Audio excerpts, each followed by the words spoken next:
छत्तीसगढ़ विधानसभा का 5 दिवसीय शीत सत्र तीसरे ही दिन समाप्त हो गया। इसके पहले सरकार ने अनुपूरक बजट समेत कई महत्वपूर्ण विधेयक पारित करवा लिए। शीत सत्र के तीसरे दिन विपक्ष ने धान उठाव, चिटफंड और रेडी टू ईट जैसे मुद्दों पर सरकार से तीखे सवाल पूछे, जिस पर सदन में गर्मागर्म बहस हुई। शीतकालीन सत्र के तीसरे दिन जनता कांग्रेस विधायक रेणु जोगी ने प्रदेश में चिटफंड कंपनियों का मामला उठाते हुए साल 2018 से प्रदेश में संचालित चिटफंड कंपनियों का ब्यौरा मांगा। इस पर प्रदेश के गृह मंत्री ताम्रध्वज साहू ने सदन को बताया कि प्रदेश में चिटफंड अधिनियम 1982 के प्रावधानों के अंतर्गत कोई भी चिटफंड कंपनी अधिकृत तौर पर पंजीकृत या संचालित नहीं है।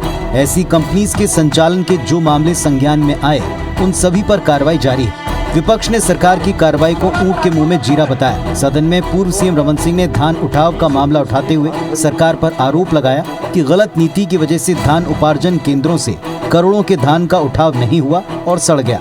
मामले में खाद्य मंत्री के जवाब और टिप्पणी से नाराज होकर बीजेपी सदस्यों ने सदन में जमकर हंगामा किया।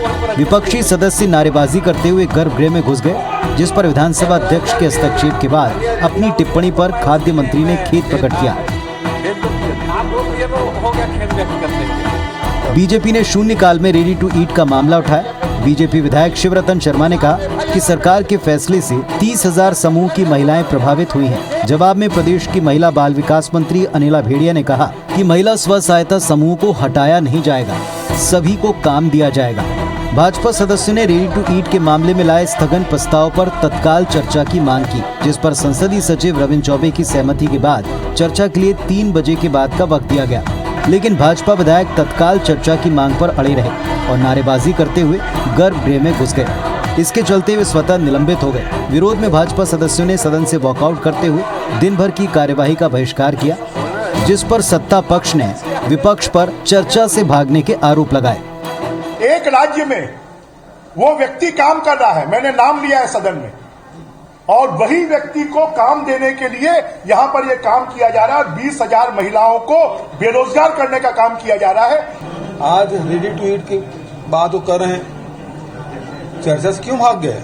और सुप्रीम कोर्ट की गाइडलाइन और यूनिसेफ की जो रिपोर्ट है, उसके आधार पर ये निर्णय लिया गया। और जहां तक स्व सहायता समूह के जो नुकसान की बात है, उसमें 1 पैसा का नुकसान नहीं होना है, बल्कि ये उनको नुकसान होगा जो स्व सहायता समूह के नाम से जो व्यक्तिगत रूप से जो चला रहे थे।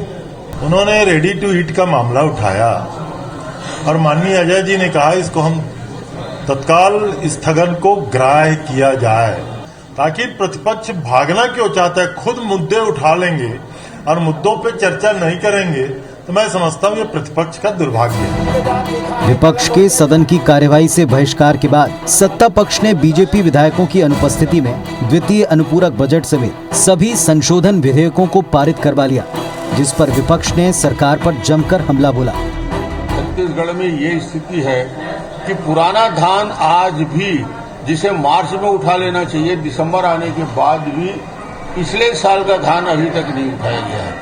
इतना बड़ा नेशनल लॉस, 2000 करोड़ से ज्यादा का धान सड़ चुका है और आज उसकी स्थिति क्या है? मंत्री जी ने किसी प्रश्न का भी संतुष्टिजनक जवाब नहीं दिया। हमने तो कहा है कि हम बजट में भाग लेंगे, लेकिन महत्वपूर्ण जो विषय है जनता का विषय है। सरकारी विषय तो आएंगे, सरकारी विषय पारित होंगे, जनता का इशू, जनता की समस्या, ये प्राथमिकता होनी चाहिए विधानसभा की। और इसलिए हम लोगों ने पूरा प्रयास किया उसमें चर्चा हो, लेकिन ये सरकार चर्चा से भाग रही है। शीत सत्र के दौरान अनुपूरक मांग बजट समेत सभी जरूरी विधेयकों को पारित करने के साथ ही विधानसभा का शीतकालीन सत्र तीसरे दिन ही समाप्त हो गया। सदन की कार्यवाही को अनिश्चितकाल के लिए स्थगित कर दिया गया। सत्र समाप्ति की घोषणा के बाद एक बार फिर दोनों पक्षों के बीच मुद्दों और सवालों पर चर्चा से भागने को लेकर बहस छिड़ गई।